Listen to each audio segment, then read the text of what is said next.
नमस्कार दोस्तों, स्वागत है आप सभी का आपके अपने यूट्यूब चैनल ग्लोबल पत्रिका पर। आज देखेंगे हम इलाहाबाद हाई कोर्ट के तहत हिंदी का अपना दूसरा प्रैक्टिस टेस्ट है ये हमारा। इसमें जो सारे क्वेश्चंस हैं वो प्रीवियस ईयर के हैं, यानी हम PY इसमें देखने वाले हैं। और ये क्लास हिंदी के लिए बहुत ही महत्वपूर्ण क्लास है।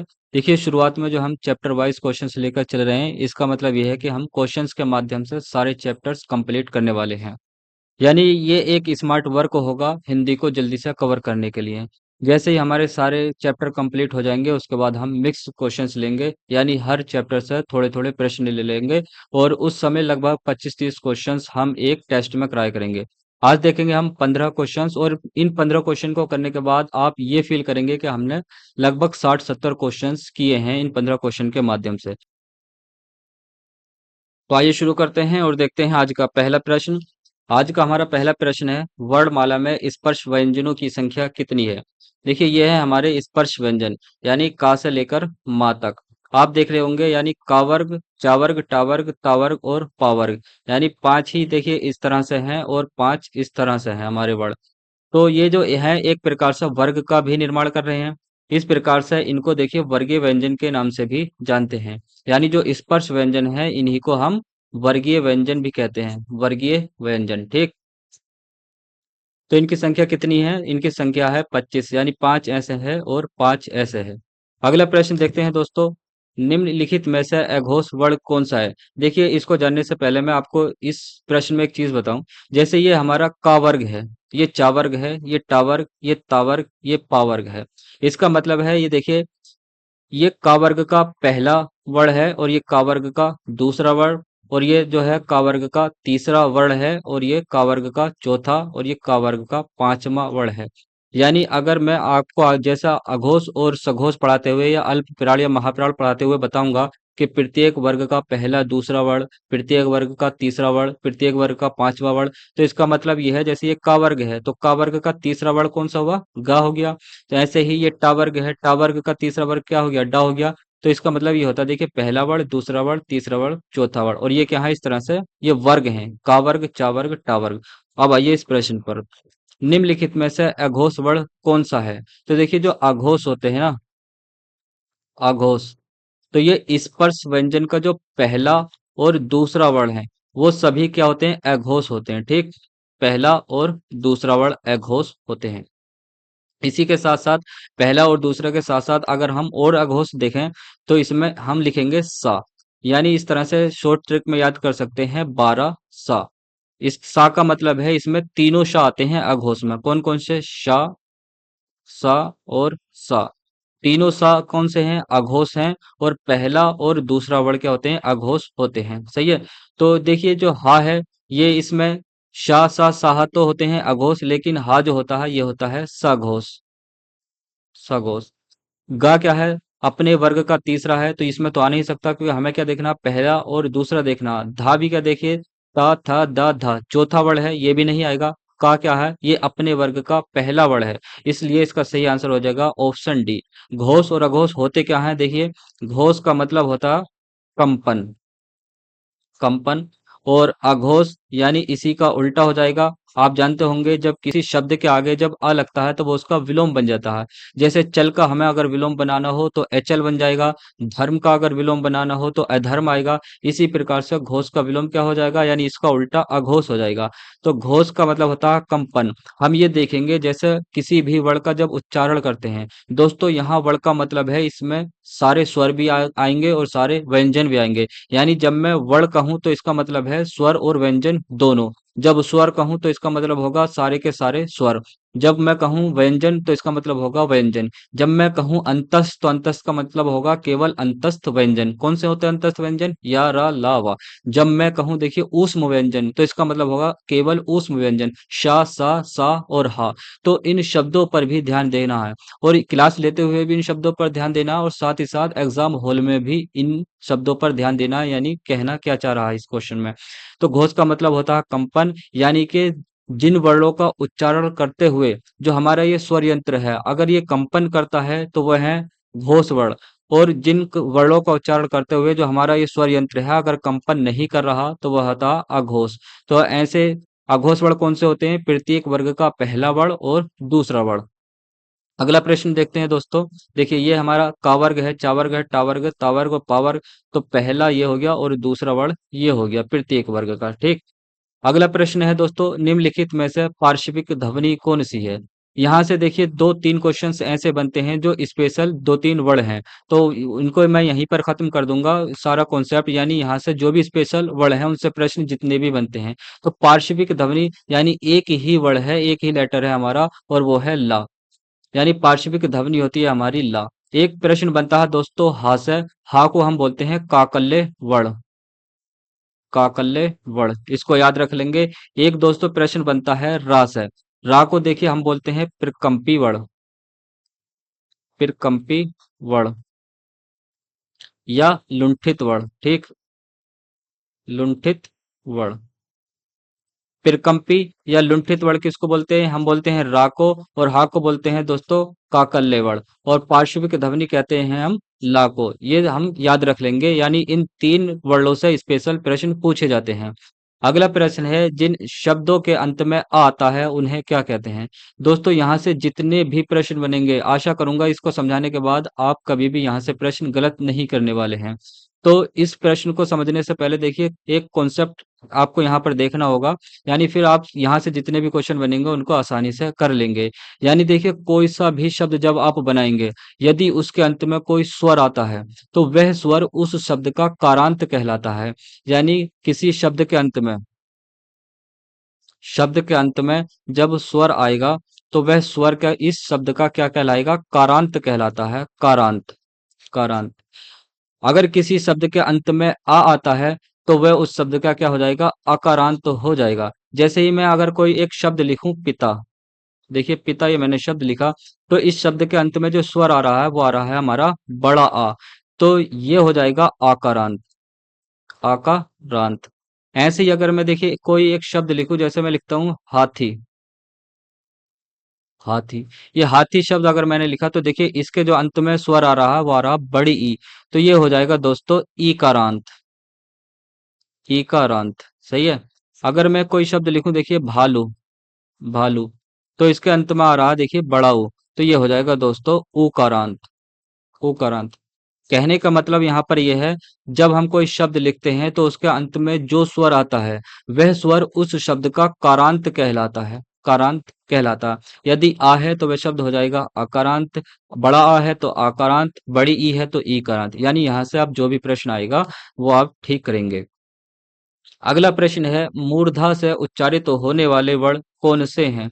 दोस्तों जो हमारे स्पर्श व्यंजन है 25, यानी का वर्ग, चा वर्ग, टा वर्ग, पा वर्ग, ये देखिए इनमें हम देखेंगे का वर्ग कौन सा उच्चारित होने वाला वर्ण है, चा वर्ग कौन सा है, टा वर्ग कौन सा है, ता वर्ग कौन सा है और पा वर्ग कौन सा है। यानी जब हम इन वर्णों का उच्चारण करते हैं तो हमारी जीभ मुख के किसी न किसी भाग को टच करती है। तो किस भाग को टच करती है, इस आधार पर प्रश्न पूछे जाते हैं। तो जो हमारा का वर्ग है दोस्तों, ये देखिए इसको हम बोलते हैं कंठे। कंठे वर्ग। यानी ये जो टच करती है यहाँ पर जीभ, वो कंठ को टच करती है। सही है। चा वर्ग की हम बात करें तो इसको हम बोलते हैं तालव्य वर्ग। तालव्य वर्ग। यहाँ पर यानी तालु को टच करती है। ठीक। जो टा वर्ग है इसको हम बोलते हैं मूर्धन्य वर्ग। मूर्धन्य वर्ग। यानी जीभ मूर्धा को टच करती है। मूर्धा। जो ता है दोस्तों, इसको हम बोलते हैं दंते वर्ग। दंते वर्ग। यानी दांतों को टच करती है। दांतों को लिख देंगे। और पा, इसको हम बोलते हैं ओष्ठे वर्ग। ओष्ठे वर्ग। यानी जीभ जो है वो होठ को टच करती है, होठों को। ठीक। यहाँ पर प्रश्न पूछा गया मूर्धा से उच्चारित होने वाले वर्ग कौन से हैं? तो मूर्धा से उच्चारित होने वाला वर्ग देखिए टा वर्ग कहलाएगा हमारा। इसका सही आंसर हो जाएगा ऑप्शन सी। अगला प्रश्न है, कौन से शब्द में रा व्यंजन नहीं है? देखिए मूर्धा, पात्र, क्रम या मातृभूमि। तो इसका सही आंसर है ऑप्शन डी। ये जो मात्र है, ये जो है देखिए दोस्तों जी की, यानी इसमें कहीं भी रा व्यंजन नहीं है। जो मूर्धा है इसमें देखिए ये है, जो ऊपर रा की मात्रा आती है इस तरह से, इसको हम बोलते हैं रा का रेफ रूप। रा का रेफ रूप। ठीक। और जो नीचे मात्रा आती है जैसे इसमें है और इसमें है, इसको बोलते हैं रा का पदेन रूप। रा का पदेन रूप, इसको भी हम याद रख लेंगे। यानी इसमें भी रा है, इसमें भी रा है और इसमें भी रा है, लेकिन इसमें जो ये मात्रा है ये री की मात्रा है, इसमें कहीं भी रा नहीं है। अगला प्रश्न देखते हैं दोस्तों।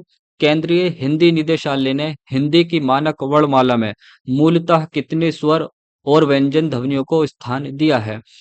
तो इसका सही आंसर क्या है? देखिए ऑप्शन ए में है 12 और 36, यानी 12 स्वर माने हैं और 36 व्यंजन माने हैं। ऑप्शन बी है 12 और 35, क्या 12 स्वर माने हैं या 35 व्यंजन माने हैं। ऑप्शन सी है 11 और 35, यानी 11 स्वर माने हैं या 35 व्यंजन माने हैं। ऑप्शन डी है 11 और 36, यानी 11 स्वर और 36 व्यंजन माने हैं।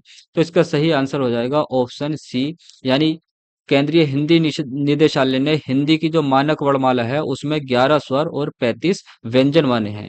देखिए इसने माना है 11 स्वरों को, और जो 25 स्पर्श व्यंजन है उन्हें, 4 अंतस्थ व्यंजन इन्हें भी शामिल किया है, 4 उष्म व्यंजन को भी शामिल किया है, और जो 2 द्विगुण उत्क्षिप्त व्यंजन होते हैं, कौन से हैं 2 द्विगुण उत्क्षिप्त व्यंजन? तो ये होते हैं दोस्तों, देखिए ला और ढा, सही है। तो ये इनको भी माना है। लेकिन जो संयुक्त व्यंजन हमारे 4 होते हैं ना, कौन कौन से हैं संयुक्त व्यंजन? एक तो है देखिए छा, एक तिरा, एक शिरा और एक ज्ञा। इनको केंद्रीय हिंदी निदेशालय ने वर्णमाला में मूलतः व्यंजन नहीं माना है, सही है, इन 4 को, क्योंकि ये क्या है, इन्हीं व्यंजनों से मिलकर बने हुए हैं, तो इनको व्यंजन नहीं माना गया है। यानी 11 स्वर माने हैं और 35 व्यंजन माने हैं। अच्छा दोस्तों, अगर प्रश्न बने हमारी हिंदी की जो वर्णमाला है उसमें टोटल कितने वर्ण हैं, वर्ण की बात कर रहा हूँ, टोटल कितने वर्ण हैं, तो उसमें टोटल वर्ण है दोस्तों 52, यानी 13 स्वर हैं और 39 हमारे व्यंजन हैं। 13 स्वर और 39 व्यंजन, ठीक, 39 व्यंजन हैं। अगले प्रश्न देखते हैं, निम्न में से कौन सा मूल दीर्घ स्वर नहीं है? मूल दीर्घ स्वर का मतलब क्या होता है? देखिए मूल दीर्घ स्वर का मतलब है जो मूल स्वर से, देखिए मूल स्वर कौन से होते हैं हमारे? मूल स्वर, मूल स्वर में आते हैं, देखिए मूल ह्रस्व स्वर में छोटा आ, छोटी ई और छोटा उ और री, ये मूल ह्रस्व स्वर कहलाते हैं। अब इनसे बनने वाले जितने भी स्वर होंगे, यानी अगर हम बनाएं, जैसे आ प्लस आ से, आ प्लस आ से, तो ये बन जाएगा बड़ा आ, तो ये कहलाएगा मूल दीर्घ स्वर। ऐसे ही अगर ई से बनाएं, ई प्लस ई, तो ये बन जाएगा बड़ी ई, तो ये भी क्या है, मूल दीर्घ स्वर है। ऊ से बनाएं, उ प्लस उ, तो ये बन जाएगा बड़ा उ, तो ये भी क्या हो जाएगा, हमारा मूल दीर्घ स्वर हो जाएगा। दोस्तों हिंदी में बड़ी री का प्रयोग नहीं होता। बड़ी री कौन सी होती है? इसका प्रयोग होता है संस्कृत में, यानी इसमें देखिए एक मात्रा है, इसमें हमारी 2 मात्रा इस तरह से होती हैं, ये बड़ी री होती है, लेकिन हिंदी में इसका प्रयोग नहीं होता है। तो कौन सा मूल दीर्घ स्वर नहीं है? ये मूल दीर्घ स्वर है, क्योंकि आ से बना, ये भी मूल दीर्घ स्वर है, ये भी मूल दीर्घ स्वर है, लेकिन ये इसका आंसर हो जाएगा डी, मूल दीर्घ स्वर नहीं है। क्योंकि देखिए इसका जो निर्माण हुआ, यानी ये जो बना है, ये बना है देखिए आ प्लस ऊ से, आ प्लस ऊ से, आओ, सही है, आ प्लस ऊ से। जो मूल दीर्घ स्वर होते हैं ना दोस्तों, उसको हम सजातीय स्वर भी बोलते हैं, क्योंकि देखिए एक ही जाति से बनते हैं। जैसे ये बड़ा ऊ है, ये ऊ से ही बना, एक ही जाति के से बना, ई है, ई से ही बना है, और ये देखिए अलग अलग स्वर से बना है, इसलिए इसको हम विजातीय स्वर भी बोलते हैं, विजातीय स्वर, सही है। अगला प्रश्न है दोस्तों, वर्ण तालिका के अनुसार ह्रस्व, दीर्घ और प्लुत क्या है? यानी स्वर है, व्यंजन है, मात्रा है या विसर्ग है? तो देखिए ह्रस्व, दीर्घ और प्लुत, इसमें जो हम वर्गीकरण करते हैं ना, वो करते हैं हम स्वर का, किस किस चीज में? ह्रस्व में, दीर्घ में और प्लुत में। लेकिन देखिए जब मैंने आपको बताया था कल के टेस्ट में, तो स्वर का जो वर्गीकरण किया था मुख्यतः ह्रस्व स्वर और दीर्घ स्वर में किया था, ह्रस्व एंड दीर्घ स्वर में, ठीक। यानी ऐसे स्वर जिनके उच्चारण काल में बहुत कम समय लगता है उन्हें ह्रस्व स्वर कहते हैं, और ऐसे स्वर जिनके उच्चारण काल में ह्रस्व स्वर से 2 गुना समय लगता है उसको हम दीर्घ स्वर कहते हैं। जो प्लुत स्वर होते हैं दोस्तों, ये मुख्यतः देखिए संस्कृत में होते हैं, संस्कृत में, हिंदी में नहीं होते प्लुत स्वर।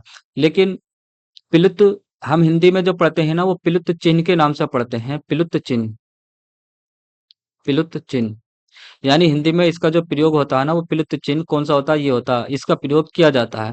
जैसे किस कहाँ पर किया जाता है? तो किसी को पुकारने में हिंदी में प्लुत चिन्ह का प्रयोग किया जाता है। जैसे हम एक किसी को पुकार रहे हैं, जैसे हम पुकार रहे हैं राधा, ऐसा करके मतलब खींच कर जब हम उसको पुकारते हैं, तो इस प्रकार से रा के आगे हम ये लगाएंगे, उसको संकेत देने के लिए कि हम इस तरह से ये मतलब आवाज में पुकार रहे हैं। किसी को पुकारने में प्लुत चिन्ह का प्रयोग किया जाता है। संस्कृत में ये क्या है, प्लुत स्वर है। तो स्वर का जो वर्गीकरण करते हैं वो ह्रस्व, दीर्घ और प्लुत में किया जाता है। ठीक है, तो इसका सही आंसर हो जाएगा ऑप्शन ए, स्वर। अगला प्रश्न है दोस्तों, निम्न में कंठवर्ण कौन सा है? तो कंठवर्ण कौन सा है, देखिए आज मैं आपको इससे एक सूत्र बता दूं, यानी कभी भी अगर कंठवर्ण पूछा है तो यहाँ से आपका कभी भी गलत नहीं होने वाला है कंठ से। तो एक सूत्र है दोस्तों, अ, कु, ह, विसर्ग, विसर्ग, इसको मिलाकर पढ़ लेंगे, आकुहा विसर्ग नाम वाले। इस तरह से याद रख लेंगे, आकुहा विसर्ग नाम वाले, आकुहा विसर्ग नाम वाले। जिसके नीचे देखिए मात्रा है, ऊ की मात्रा, इसका मतलब है कि ये पूरा वर्ग है इसमें, का वर्ग, यानी का वर्ग। इसमें एक तो आ आएगा, और आ में भी देखिए आ और आ दोनों ही आएंगे इसमें से, ये तो आ और आ दोनों ही कंठ है। और जो का वर्ग है पूरा, ये भी कंठ है, और जो हा है ये भी कंठ है, और जो विसर्ग है, विसर्ग हमारा, ये भी क्या है, कंठ में आता है। तो इसको सूत्र को याद रख लेंगे, आकुहा विसर्ग नाम वाले। आकुहा विसर्ग नाम वाले जितने भी कभी भी अगर इस तरह से वर्ड आए, कंठ कौन सा है तो इस सूत्र में देख लेंगे। एक तो आ होना चाहिए, आ भी क्या है, कंठ है। वो का वर्ग पूरा कंठ है, हा कंठ में आता है, विसर्ग भी कंठ में आता है। तो इसमें देख लेंगे, ऊ है, आ है, ई है, ई है। तो जो आ हमारे देखिए इसमें हैगा, तो इसका सही आंसर हो जाएगा ऑप्शन बी। ऊ क्या है, ऊ है दोस्तों ओष्ठ वर्ण, सही है, ओष्ठ वाले में आएगा ये। और ई क्या है, ई दोनों है तालव्य वर्ण। अगला प्रश्न है, सभी स्वर होते हैं दीर्घ, अघोष, अल्पप्राण या महाप्राण? मैंने आपको बताया जो स्वर होते हैं वो ह्रस्व भी होते हैं और दीर्घ भी होते हैं, ह्रस्व एंड दीर्घ। तो ये तो गलत हो गया।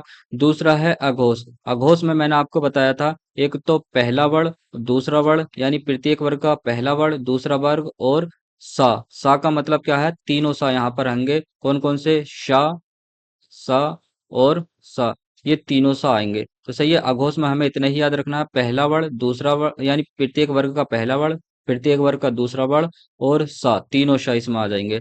अल्पप्राण और महाप्राण, घोष की परिभाषा मैं आपको बता चुका हूँ। अल्पप्राण और महाप्राण की परिभाषा देखिए, देखिए प्राण का मतलब यहाँ पर है वायु, ठीक, वायु, यानी ऐसे वर्ण जिनका हम उच्चारण करें तो मुख से कितनी हवा निकल रही है। यदि मुख से कम हवा निकल रही है तो वो आएंगे अल्पप्राण में, और मुख से अधिक हवा निकल रही है तो वो आएंगे महाप्राण में, सही है। तो अल्पप्राण की अगर हम बात करें तो देखिए अल्पप्राण में आते हैं दोस्तों प्रत्येक वर्ग का पहला वर्ण, प्रत्येक वर्ग का तीसरा वर्ण और प्रत्येक वर्ग का पांचवा वर्ण। इसी में अंतस्थ व्यंजन हम देखेंगे, अंतस्थ व्यंजन, और साथ ही साथ स्वर, यानी स्वर किस में आएंगे, अल्पप्राण में आएंगे, और अनुस्वार भी इसी में आएगा, अनुस्वार, ठीक, अनुस्वार, अनुस्वार कौन सा होता है, ये वाला अंग। और महाप्राण में प्रत्येक वर्ग का दूसरा वर्ण, प्रत्येक वर्ग का चौथा वर्ण, प्लस ऊष्म व्यंजन इसमें आएंगे, ऊष्म व्यंजन और प्लस विसर्ग भी इसी में आएगा, महाप्राण में विसर्ग, ठीक। ये हमें को कौन सा है, ये वाला आह, ये भी किस में आएगा, महाप्राण में आ जाएगा। तो इसका मतलब सभी स्वर क्या होते हैं, सभी स्वर अल्पप्राण होते हैं। अगर यहाँ पर प्रश्न होता घोष तो सभी स्वर कैसे होते हैं, घोष होते हैं, ठीक, लेकिन यहाँ पर दिया है अघोष। अगला प्रश्न है दोस्तों, जिन ध्वनियों की गणना न स्वर में की जाती है न व्यंजन में, उसे क्या कहते हैं? ऑप्शन ए है संयुक्त व्यंजन, ऑप्शन बी अंतस्थ, ऑप्शन सी ऊष्म, ऑप्शन डी अयोगवा। तो इसका सही आंसर हो जाएगा ऑप्शन डी अयोगवा। दोस्तों जो अयोगवा है हमारे वो हैं देखिए अंग और आह, ठीक, अंग और आह। अच्छा, अंग और आह, देखिए ना तो इनकी गणना स्वर में की जा रही है और ना ही व्यंजन में, तो आखिर इनकी गणना कहाँ पर की जाती है? तो मैंने आपको बताया था जो स्वर की संख्या है वो मूलतः कितनी है, 11 स्वर हैं, और जो व्यंजन है, व्यंजन उनकी संख्या कितनी है, 39 है। लेकिन इनको कहाँ पर रखा जाए, अंग और आह को, यानी जिनको अयोगवा हम कहते हैं, तो कुछ विद्वानों ने इनको व्यंजन में रखने को कहा था और कुछ ने स्वर में रखने को कहा था। देखिए क्या आधार था इनको व्यंजन या स्वर में रखने के लिए, या इनको, तो देखिए अंग और आह, अगर हम इसका उच्चारण करके देखें तो देखिए इसका उच्चारण नाक में खत्म होता है, अंग और आह। लेकिन हमें ऐसा लग रहा है कि इनका जो उच्चारण किया जा रहा है वो कहीं ना कहीं आ की सहायता से किया जा रहा है, आ की सहायता से। तब इनका उच्चारण आ की सहायता से किया जा रहा है, यानी आ क्या है, एक स्वर है। और एक हमने अभी पीछे परिभाषा पढ़ी थी कि ऐसे वर्ण जिनका उच्चारण स्वर की सहायता से किया जाता है हम उसे व्यंजन कहते हैं। तो विद्वानों ने कहा कि इसको व्यंजन की श्रेणी में रखा जाए, क्योंकि इसका जो उच्चारण किया जा रहा है वो स्वर की सहायता से किया जा रहा है। आ क्या है, एक स्वर है।